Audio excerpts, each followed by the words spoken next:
పేరుకేమో పెద్ద స్కూల్, దేశవ్యాప్తంగా ఎన్నో బ్రాంచ్లున్న ఘనత. చిన్న బస్తీలో పెద్ద సెటప్, బస్తీ వాళ్లకు ఇబ్బందులున్నా మా రూటే వేరు అన్నట్లు ఆ స్కూల్ యాజమాన్యం వ్యవహరిస్తుంది.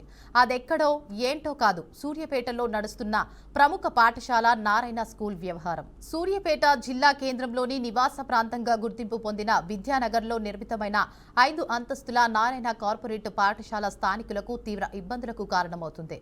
గృహాల మధ్యలో భారీ స్కూల్ ఏర్పాటు కావడంతో రోజంతా మైక్ల శబ్దాలు, బెల్లు, విద్యార్థుల అరుపులతో కాలనీ వాసులు జీవనం అస్తవ్యస్తంగా మారింది. ఉదయం తెల్లవారుజాము నుంచే ప్రారంభమయ్యే అసెంబ్లీ మైక్లు, మధ్యలో జరిగే ప్రకటనలు, తరగతి గదుల నుంచి వచ్చే గోల కారణంగా విద్యానగర్ శబ్ద కాలుష్య కేంద్రంగా మారిందని స్థానికులు ఆరోపిస్తున్నారు. ముఖ్యంగా వృద్ధులు, చిన్నపిల్లలు, గర్భిణులు తీవ్ర ఇబ్బందులు ఎదుర్కొంటుండగా కొందరు నిద్రలేమి, రక్తపోటు, మానసిక ఒత్తిడి సమస్యలతో ఆసుపత్రుల పాలవుతున్నారని కాలనీ వాసులు చెబుతున్నారు. నివాస ప్రాంతంలో ఇలాంటి భారీ కార్పొరేట్ స్కూల్కు అనుమతులు ఎలా ఇచ్చారంటూ ప్రశ్నిస్తున్నారు. నివాస ప్రాంతాల్లో శబ్ద పరిమితులు పాటించాల్సిన నిబంధనలు పూర్తిగా విస్మరించారని స్థానికులు ఆరోపిస్తున్నారు.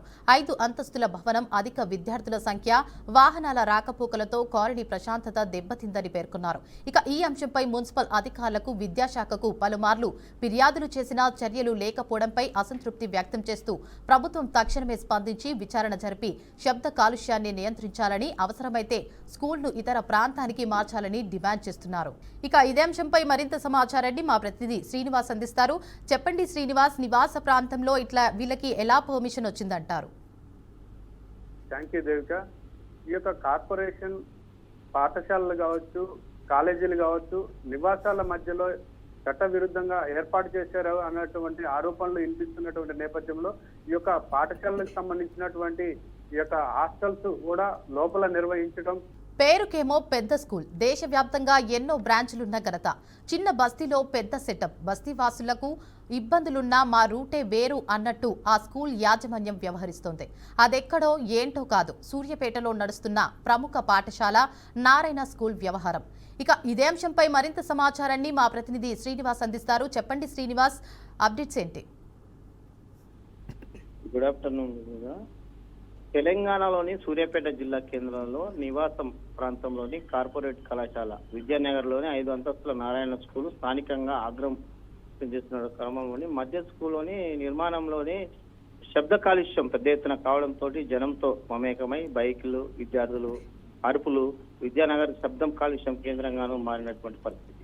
ఇకపోతే వృద్ధులు, చిన్నపిల్లలు, గర్భిణీ స్త్రీలు ఇబ్బందులు పడుతున్నటువంటి పరిస్థితి. శబ్ద కాలుష్యంతో నిద్రలేని, బీపీ, మానసిక ఒత్తిడి సమస్యలతో ఉన్నటువంటి నివాసితులు ఇలాంటి స్కూల్ కు అనుమతి ఎలా ఇచ్చారు ప్రశ్నిస్తున్నటువంటి పరిస్థితి. నిబంధనలకు ఉల్లంఘించినటువంటి అనుమతులు ఎలా ఉన్నాయంటూ ఆరోపణలు కూడా వస్తున్నటువంటి పరిస్థితి. 5 పండుగలకు సంబంధించినటువంటి రాకపోకలు, ప్రశాంత వాతావరణంలో ఉండాల్సినటువంటి మున్సిపల్ సంబంధించిన విద్యాశాఖ పలు అధికారులకు ఫిర్యాదు చేసినా కూడా ఇప్పటి వరకు పట్టించుకోలేనటువంటి పరిస్థితి. శబ్ద కాలుష్యంపై తక్షణమే విచారణ చేయాలంటూ కూడా డిమాండ్ చేస్తూ స్కూల్ కు సంబంధించినటువంటి ఇతర ప్రాంతాలు కూడా మార్చాలంటూ కూడా కోరుకుంటున్నటువంటి పరిస్థితి. ఇకపోతే విద్యార్థులు కానీ సంబంధించినటువంటి కళాశాల ఏదైతే ప్రశాంత వాతావరణంలో ఉంటే విద్యను అభ్యసిస్తారు, కానీ ఇలాంటి జన కూడలి మధ్య ఉండటం వల్ల ఆ పిల్లలు అంటే ఆ స్కూల్ కు సంబంధించినటువంటి టైమ్స్ అంటే మార్నింగ్ 8:30 నుంచి ఈవినింగ్ 4:30 వరకు ఉంటుంది. మధ్యలో కొంచెం బ్రేక్ ఉన్నా కూడా ఆ ప్రాంతాలలో ఉన్నటువంటి పిల్లలకు టీచింగ్ క్రమంలో కూడా అక్కడ అంటే కూడలి అంటే టౌన్ కు మధ్యలో ఉండటం వల్ల ఇబ్బంది కలుగుతుందని కూడా చెప్తున్నారు. దీనికి సంబంధించి వాహనాలు కూడా ఉదయం 8:30 నుంచి వచ్చే వాహనాలు కావచ్చు, సాయంత్రం డిస్పాచ్ క్రమంలో వచ్చే వాహనాలు కూడా తీవ్ర అక్కడ ఉన్నటువంటి పట్టణ వాసులకు ఇబ్బంది పెడుతున్నటువంటి పరిస్థితి. కానీ అనేక సార్లు ఫిర్యాదు చేసిన అక్కడ ఉన్నటువంటి ఎడ్యుకేషన్ ఆఫీసర్సే కావచ్చు, దీనికి సంబంధించినటువంటి కార్పొరేట్ వ్యవస్థ ఒక్కసారిగా వాళ్ళతో కుమ్మక్క అవడంతో ఈ ప్రాంత ప్రజలను ఇబ్బంది పెడుతున్నారు అనేది ప్రధాన డిమాండ్ గా చెప్పుకోవచ్చు. ఇలాంటి కళాశాలను అంటే ఊరుకు కొంత దూరంలో ఉంటున్నట్లయితే పిల్లలు కూడా కొంత ఇబ్బందికరంగా లేకుండా ప్రశాంత వాతావరణంలో విద్యను అభ్యసిస్తారు. వారికి అనుగుణంగానే మంచి అంటే బోధన కూడా జరుగుతుంది అనేది కూడా ఆ పట్టణ వాసులు చెప్తున్నటువంటి పరిస్థితి.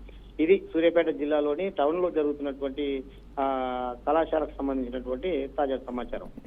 అయితే శ్రీనివాస్, ఆ ప్రాంత ప్రజలైతే అవసరమైతే స్కూల్ను ఇతర ప్రాంతానికి మార్చాలని అయితే డిమాండ్ చేస్తున్నారు.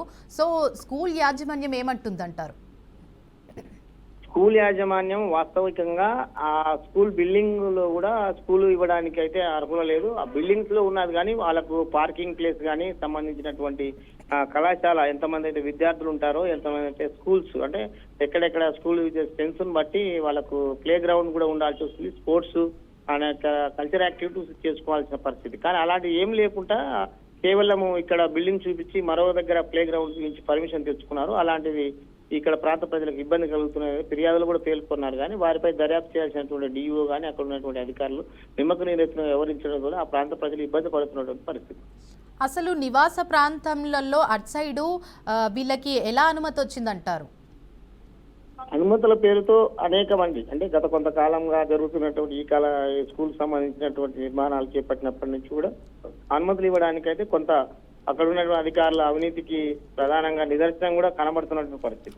ఏదైనా స్కూల్ కానీ ఇంకొక విషయాల్లో ఏదైనా ఇవ్వాల్సి అంటే దానికి సంబంధించినటువంటి ఎక్విప్మెంట్ కానీ, దానికి సంబంధించినటువంటి నిర్మాణము, దానికి సంబంధించినటువంటి స్థలాలు ఉన్నప్పుడు మాత్రమే ఇవ్వాలి. అంటే కళాశాల కానీ స్కూల్ కానీ ఇవ్వాలంటే కొంత నిర్మాణ ప్రశాంత వాతావరణంలో ఉండాలి. దానికి సంబంధించిన ఎసెప్టీ అంటే ఎంతమంది పిల్లలు ఉంటారో ఆ పంటకు అనుగుణంగా కూడా ఆ పాఠశాల ఆట వస్తువులు కానీ సంబంధించిన విషయాలలో ఉండడానికి ప్లే గ్రౌండ్ కూడా చూసుకొని పర్మిషన్ ఇవ్వాల్సి ఉంటుంది. కానీ అలాంటి నిబంధనలు ఏమీ పాటించకుండా అప్పుడు ఉన్నటువంటి రాజకీయ ప్రోద్బలంతో, అప్పుడు ఉన్నటువంటి రాజకీయ నాయకులతో కుమ్మక్కై, ఇప్పుడు ఉన్నటువంటి ప్రజాప్రతినిధులు, అక్కడ ఉన్నటువంటి అధికారులతో కుమ్మక్కై పర్మిషన్ తెచ్చుకున్నారనేది స్థానికంగా ఉన్నటువంటి వాస్తవికంగా ఉన్నటువంటి ప్రజలైతే ఆరోపిస్తున్నటువంటి పరిస్థితి. Right, thank you for the update Srinivas.